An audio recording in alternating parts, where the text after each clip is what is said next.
पहचान, आइडेंटिटी, हम सबके लिए ये कितनी आम बात है ना? लेकिन जरा सोचिए, क्या हो अगर आपको हर रोज हर पल ये साबित करना पड़े कि आप हैं भी या नहीं। बस यही एक सवाल भारत में एक बहुत बड़े संकट की जड़ है, एक ऐसी लड़ाई जिसमें हजारों महिलाएं सिर्फ अपने वजूद का सबूत देने के लिए लड़ रही हैं।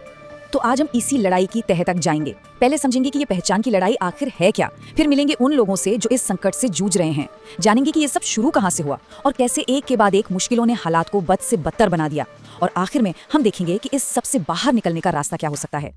चलिए शुरू करते हैं। तो पहचान की इस लड़ाई की शुरुआत होती कहाँ से है?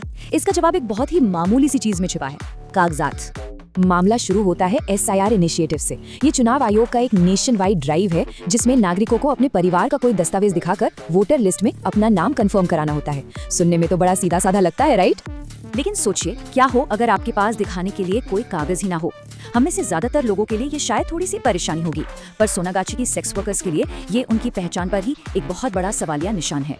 तो चलिए अब इस संकट के पीछे के चेहरों को देखते हैं, और इसके लिए हमें चलना होगा एशिया के सबसे बड़े रेड लाइट डिस्ट्रिक्ट सोनागाछी। यहाँ करीब 11,000 महिलाएं काम करती हैं। जी हाँ, 11,000।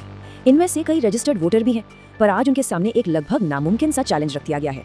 तो सवाल उठता है कि आखिर इनके डॉक्यूमेंट्स हैं कहाँ?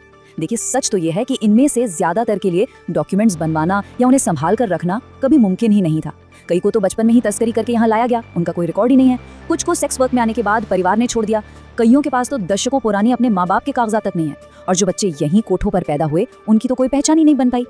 एक महिला की बात सुनिए, वो कहती हैं, हम गाँव में किसी को बता नहीं सकते कि हम रेड लाइट एरिया में रहते हैं।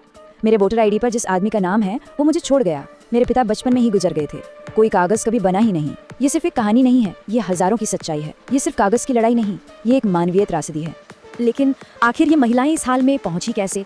इस डॉक्यूमेंट क्राइसिस की जड़ें और भी ज्यादा गहरी हैं। ये आंकड़ा देखिए, ये आपको चौंका देगा। भारत में होने वाली 90% ट्रैफिकिंग देश के अंदर ही होती है। मतलब लड़कियों को एक राज्य से दूसरे राज्य में बेच दिया जाता है, उनकी जड़ों से पूरी तरह काटकर। और ये संख्या, जरा इस पर गौर कीजिए, हर साल 13 लाख नई लड़कियों को खरीदा और बेचा जाता है। हर साल कुल मिलाकर करीब 28 लाख लोग इस ट्रैफिकिंग के जाल में फंसे हुए हैं। और जो बात दिल दहला देती है वो ये है कि इनमें से 40% बच्चे हैं।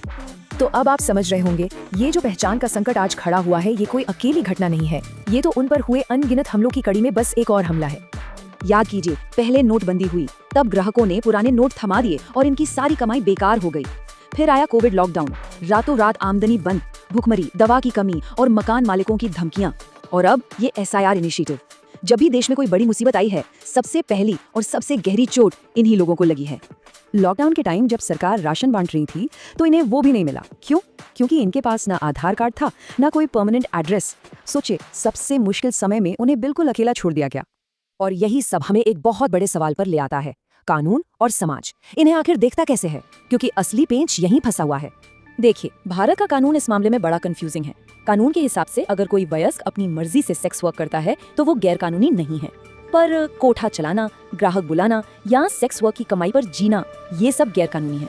अब आप ही बताइए, ऐसे में कोई सुरक्षित तरीके से काम करे तो करे कैसे? और इस कानूनी उलझन से भी बड़ा है समाज का कलंक। एक महिला ने क्या खूब कहा, बिस्तर पर लोगों को हमसे कोई प्रॉब्लम नहीं होती, लेकिन जब घर में काम करने के लिए रखने की बात आती है तो हम अछूत हो जाते हैं। ये जो दोहरापन है ना, ये उन्हें कहीं का नहीं छोड़ता। तो फिर रास्ता क्या है? कई NGOs और नेशनल कमीशन फॉर विमेन का सुझाव है कि इस पूरे सिस्टम को बदलने की जरूरत है। पहला कदम, सेक्स वर्क को अपराध की श्रेणी से बाहर किया जाए। दूसरा, उन्हें कानूनी सुरक्षा दी जाए ताकि वो सेफ रह सके। और तीसरा, इस सामाजिक कलंक को कम किया जाए ताकि उन्हें भी बराबरी का हक मिले।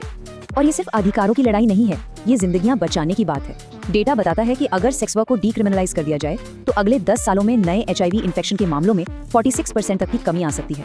46%, ये बहुत बड़ा नंबर है। तो आखिर में हम उसी सवाल पर आकर खड़े हो जाते हैं, असली समाधान क्या है?